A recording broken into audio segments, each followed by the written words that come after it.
El Niño ముంచుకొస్తోంది. ఇక ఇప్పటికే ఎండిపోయిన ప్రాజెక్టులు, నీటి వనరులు ఖరీఫ్ సాగును ప్రశ్నార్థకం చేస్తున్నాయి. దీంతో అలర్ట్ మోడ్లోకి వెళ్లిన తెలంగాణ వ్యవసాయ శాఖ త్రిముఖ వ్యూహాన్ని తెరపైకి తెచ్చింది. ఇందుకు ఏంటా ప్లాన్? ఎల్నినోపై రైతులకు ప్రభుత్వం చేస్తున్న సూచనలు ఏంటి?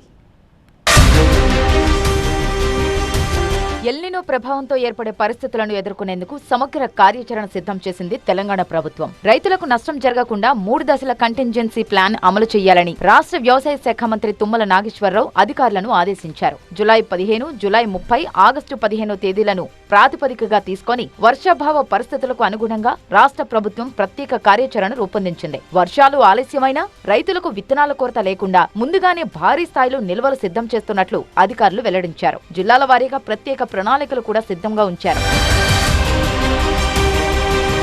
ప్రస్తుతం రాష్ట్రంలో కొన్ని జిల్లాల్లో సాధారణ వర్షపాతం నమోదవుతుండగా మరికొన్ని జిల్లాల్లో లోటు కనిపిస్తోంది. ఈ నేపథ్యంలో జిల్లా కలెక్టర్లు, వ్యవసాయ అధికారులు, శాస్త్రవేత్తలు క్షేత్రస్థాయిలో నిరంతరం పర్యవేక్షణ చేయాలని సూచించారు మంత్రి. ఎల్నినో పరిస్థితులపై రైతులకు ఖచ్చితమైన సమాచారం అందించేందుకు ప్రతి వారం మండలాల వారీగా వ్యవసాయ వాతావరణ బులెటిన్ విడుదల చేయాలని ప్రభుత్వం నిర్ణయించింది. ఇందులో వర్షపాతం, ఉష్ణోగ్రతలు, నేల తేమ, భూగర్భ జలాల స్థితి, సాగునీటి లభ్యత, విద్యుత్ సరఫరా, పంటల పరిస్థితి, రైతులు తీసుకోవాల్సిన యాజమాన్య చర్యలు వంటి అంశాలు పొందుపరుస్తారు.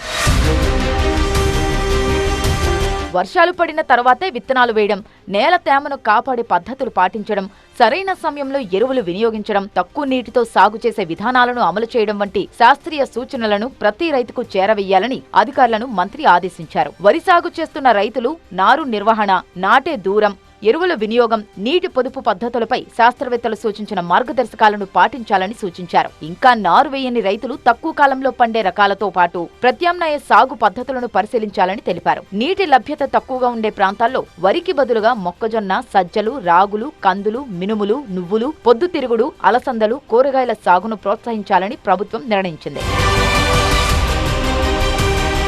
ఇప్పటికే మొలక దశలో ఉన్న మొక్కజొన్న, పత్తి పంటలకు వచ్చే 2 వారాలు కీలకమని నిపుణులు చెబుతున్నారు. వర్షాభావం కొనసాగితే నేల తేమను కాపాడేందుకు కలుపు నియంత్రణ, తేమ సంరక్షణ చర్యలు తప్పనిసరిగా చేపట్టాలని సూచించారు. మరోవైపు 3 దశల కార్యాచరణకు అనుగుణంగా అవసరమైన విత్తనాలు, ఎరువులపై ముందుగానే అంచనాలు పూర్తి చేసి నిల్వలు సిద్ధం చేసినట్లు ప్రభుత్వం తెలిపింది. మార్క్ ఫెడ్, విత్తన సంస్థలు, జిల్లా యంత్రాంగం సమన్వయంతో రైతులకు ఎలాంటి కొరత రాకుండా చర్యలు కొనసాగుతున్నాయని మంత్రి వెల్లడించారు. రైతు నేస్తం కార్యక్రమం ద్వారా ఎల్నినో ప్రభావాలు, నీటి యాజమాన్యం, నేల తేమ రక్షణ, ప్రత్యామ్నాయ సాగు, వాతావరణ ఆధారిత వ్యవసాయ పద్ధతులపై ప్రత్యేక అవగాహన కల్పించనున్నారు. ప్రతి రైతు పరిస్థితులకు అనుగుణంగా సరైన నిర్ణయాలు తీసుకునేలా వ్యవసాయ శాఖ మార్గనిర్దేశం చేయనుంది. ఎల్నినో ప్రభావం ఎంత తీవ్రంగా ఉన్నా రైతులు నష్టపోకుండా ప్రభుత్వం అన్ని చర్యలు తీసుకుంటుందని మంత్రి తుమ్మల నాగేశ్వరరావు భరోసా ఇచ్చారు. శాస్త్రవేత్తల సూచనలు క్షేత్రస్థాయిలో అమలయ్యేలా జిల్లా యంత్రాంగానికి స్పష్టమైన ఆదేశాలు జారీ చేసినట్లు తెలిపారు. మొత్తంగా రైతులు సాగు పూర్తిగా మానేయాల్సిన పరిస్థితి కాదని, నీటి పరిస్థితులను బట్టి పంటల ఎంపికలో మార్పులు తప్పవని ప్రభుత్వం సంకేతాలిస్తోంది.